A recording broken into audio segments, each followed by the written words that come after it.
यीशु मसीह का प्यारा वचन, पाँव को दीपक को राह को रोशन, ये है मसीह का प्यारा वचन, ये है वचन प्यारा।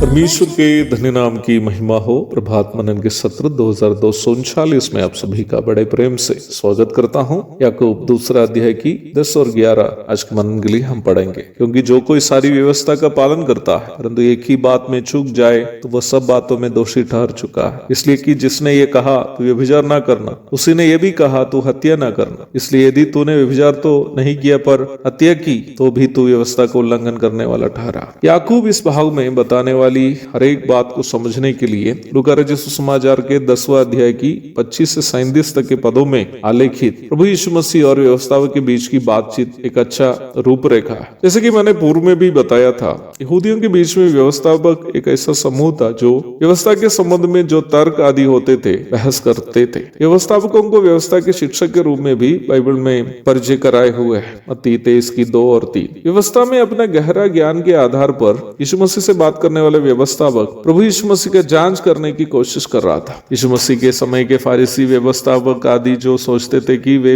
न्याय व्यवस्था के प्रति समर्पित है और उनसे ज्यादा न्याय व्यवस्था से प्रेम करने वाले अन्य कोई नहीं है। निम्न सोच के आधार पर ही ये साबित करने की कोशिश कर रहा था वो कि यीशु मसीह गलत है। परंतु अच्छे सामरी का दृष्टांत बताने के द्वारा यीशु मसीह उस व्यवस्थापक को न्याय व्यवस्था से एक अन्य सच्चाई बता दिया जिससे व्यवस्थापक पूर्णतया अनजान था। अच्छे सामरी का दृष्टांत बताने के बाद प्रभु ने उनसे एक सवाल किया जो हम लूका 10 की 36 में देखते हैं। अब तेरी समझ में जो डाकुओं में घिर गया था इन तीनों में से उसका पड़ोसी कौन ठहरा? प्रभु ने व्यवस्थापक के इस सवाल पर अच्छे सामरी का दृष्टांत बताया था कि मेरा पड़ोसी कौन है। अब व्यवस्थापक ने प्रभु को उत्तर दिया कि वही जिसने उस पर दया की। अर्थात व्यवस्थापक का कहना था कि जो व्यक्ति तुम्हारा की मदद की है वही उनका पड़ोसी है। तब प्रभु ने आगे उससे इस प्रकार कहा, जा तू भी ऐसा ही कर। प्रभु यह व्यवस्थापक को जो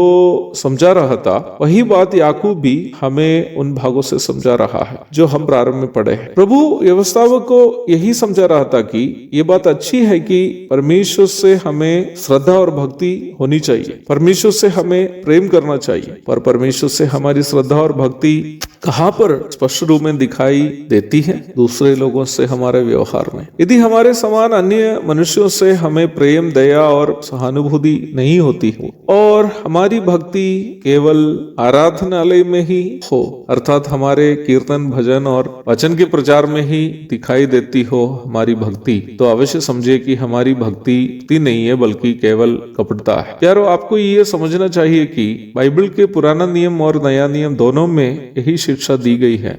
व्यवस्थापक व्यवस्था के प्रति गहरा आस्था रखने वाला था परंतु उसके अंदर घमंड, ईर्ष्या एवं नफरत भरे हुए थे। अच्छे सामरी का दृष्टांत बताने के बाद प्रभु उनको समझाया, जा तू भी ऐसा ही कर। अर्थात प्रभु उनको ये समझा रहा था कि व्यवस्था के प्रति उनकी आस्था सत्य नहीं है यदि उन्हें अन्य जरूरतमंदों की जरूरतों के प्रति संवेदना नहीं हो। पहला अध्याय के अंतिम पद में याकूब यही बात समझाते हुए आप देख सकते हैं। हमारे परमेश्वर और पिता के निकट शुद्ध और निर्मल भक्ति यह है कि अनाथों और विधवाओं के क्लेश में उनकी सुधि ले और अपने आप को संसार से निष्कलंक रखे। अर्थात व्यक्तिगत जीवन में पवित्रता बनाए रखने के साथ साथ जरूरतमंदों के प्रति संवेदना पूर्व उनकी मदद करनी भी एक सही ईश्वरीय भक्ति का प्रदर्शन है। प्रारंभ में पढ़ी गई पदों में भी याकूब यही बात समझा रहा है। व्यवस्था के अन्य आज्ञाओं का पालन करने वालों को उन आज्ञाओं का पालन करने के साथ साथ दूसरों के खिलाफ किए जाने वाले